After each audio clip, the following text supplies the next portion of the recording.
దేవుని మహాకృప గత నెలంతా కూడా మనము రక్షించబడి మరి ఒక నెలను చూడగలిగి ఉన్నాం. చాలామంది జీవితాలు సహాయం చేస్తానన్న వారే నా చేయి విడిచిపెట్టారే, నా కష్టాల్లో నన్ను ముందుకు నడిపిస్తానన్న వారే నా చేయి విడిచిపెట్టారే, నేను సమస్యలో ఉన్నప్పుడు నా వెన్ను తట్టి ధైర్యం చెప్పేవారే నా చేయి విడిచిపెట్టారే అని చాలా సందర్భాల్లో మనం బాధపడుతూ దుఃఖిస్తూ ఉంటాం.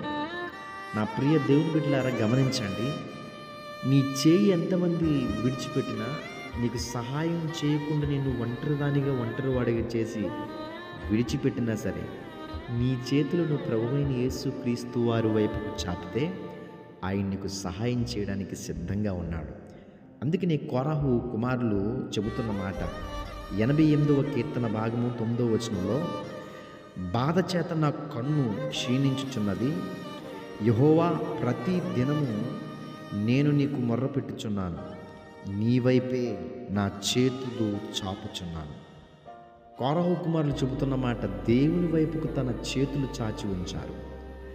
బాధతో తన కళ్ళు క్షీణించిపోతూ ఉన్నాయి. ప్రతి దినము కూడా దేవునికి మొర్రపెడుతున్నారు. ఆయనే వారికి సహాయం చేశాడు. వాగ్దానం మన జీవితాల్లో కూడా నెరవేర్చబడునుగాక. ఆమేన్.